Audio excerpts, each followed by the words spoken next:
नमस्कार दोस्तों, today I am going to teach you scope and economic importance of plantation crops. रोपण फसलों का आर्थिक महत्व तथा इसके क्षेत्र।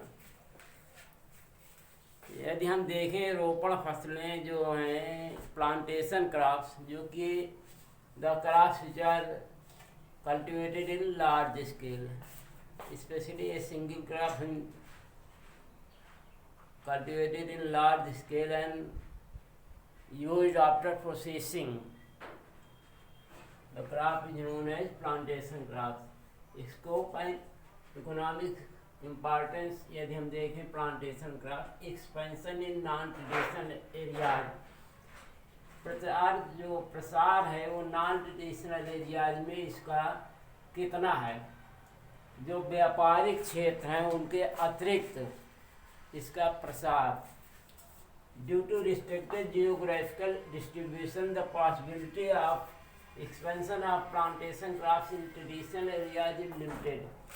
जैसे कि आप लोग जानते हैं, due to restricted geographical distribution, इसका जो रोपण फसलों का वितरण है, भौगोलिक वितरण है, वो बहुत ही रिस्ट्रिक्टेड है, रुकावटपूर्ण है, और इसलिए इसका जो प्रसार है वो व्यापारिक क्षेत्रों में एक निश्चित मात्रा में या लिमिट में है। However there is ample scope for expansion of area in non traditional regions such as north eastern states where there is irrigation potential. इसके अलावा यदि हम देखें, इसका जो प्रसार का क्षमता है या प्रसार की जो संभावना है वो नॉन ट्रेडिशनल रीजन्स में बहुत अधिक हैं। जो हमारे व्यापारिक क्षेत्र के अतिरिक्त क्षेत्र हैं, जैसे नॉर्थ ईस्टर्न स्टेट जो है हमारे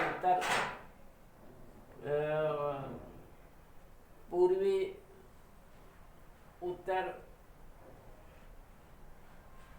नॉर्थ ईस्टर्न स्टेट्स हैं, वहाँ पे बहुत अधिक इसकी संभावनाएं हैं प्रसार की, क्योंकि यहाँ पे जो सिंचाई के सोर्सेज हैं वो बहुत अच्छे हैं। इरिगेशन पोटेंशियल, सिंचाई की क्षमता बहुत अधिक है।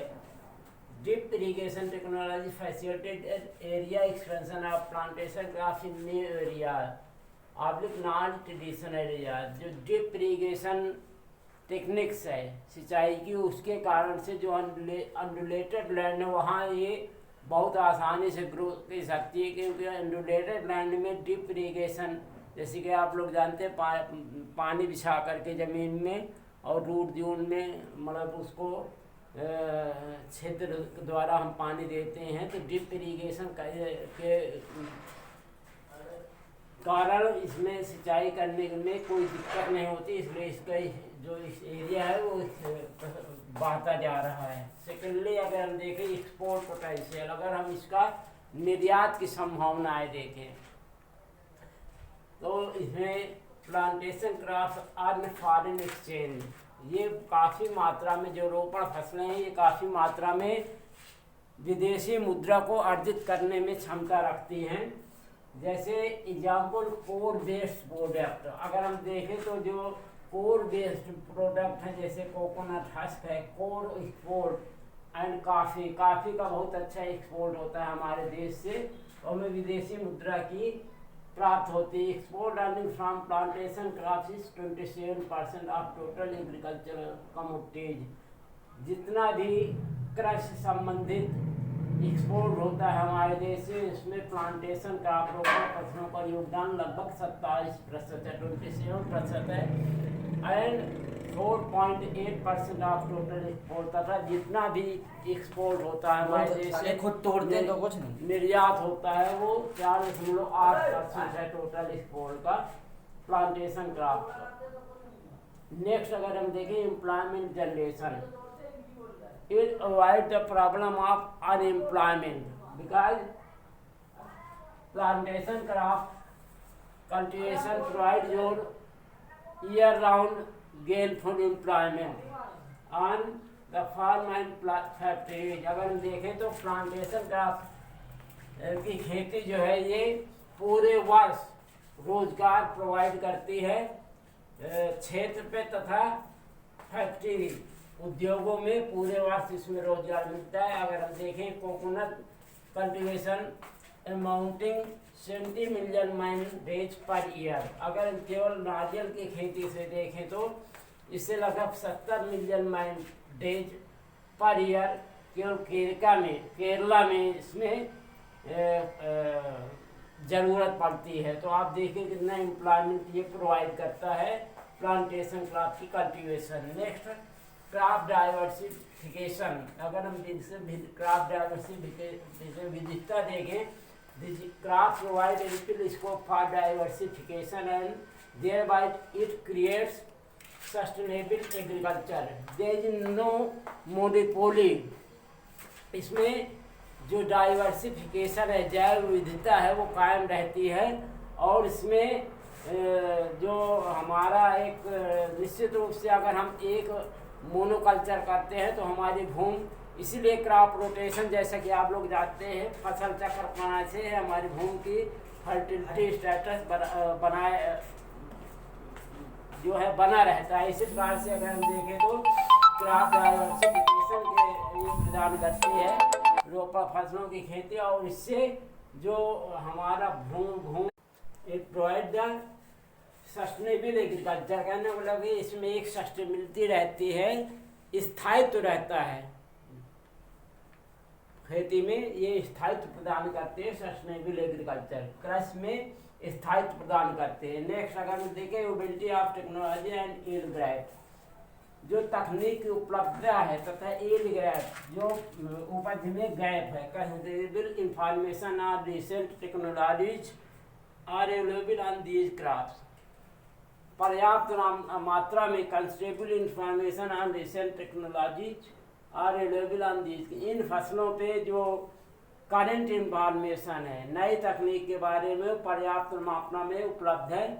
अगर देखें आप इसके बारे में अगर ज़्यादा जानकारी लेना चाहें तो CPCRI Kasaragod Kerala, central plantation crop research institute Kasaragod Kerala से आप इसके बारे में अच्छी जानकारी ले सकते हैं।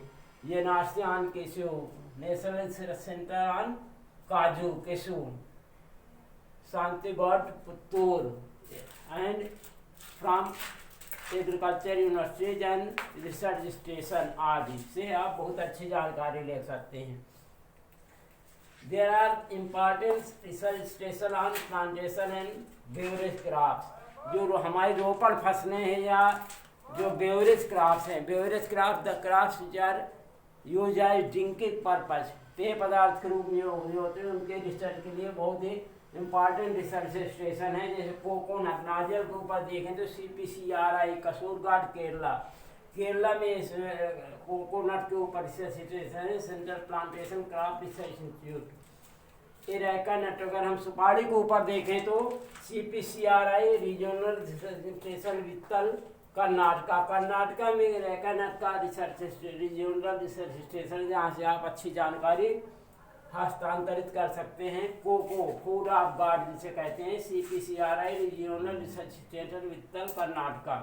रबर इंडस्ट्रियल क्रॉप है, रबर इंडस्ट्रियल प्लांटेशन क्रॉप, और इसका थर्ड प्लेस है हमारे यहाँ प्रोडक्शन में, फर्स्ट प्लेस है प्रोडक्टिव तथा एरिया में 5वां स्थान है इंडिया का।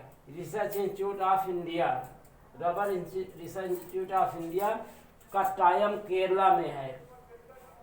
नेक्स्ट केशू का अगर हम देखें तो directorate of cashew research Puttur Karnataka, पांडा का देखें अगर श्रीवली पुत्तूर तमिलनाडु।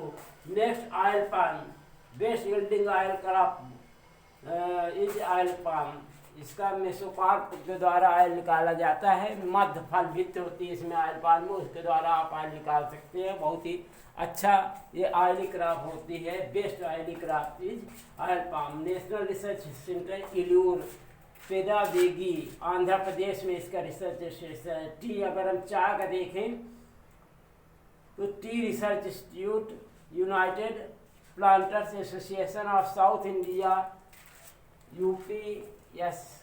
UPASI, वल्पा राई तमिलनाडु में है इसका स्टेशन, और काशी का रिसर्च स्टेशन हम देखें, सेंट्रल काशी रिसर्च इंस्टीट्यूट बड़े हॉर्नूर कर्नाटका में है। इस प्रकार से आप देख सकते हैं, अच्छी जानकारी है मैं आपको दे रहा हूँ।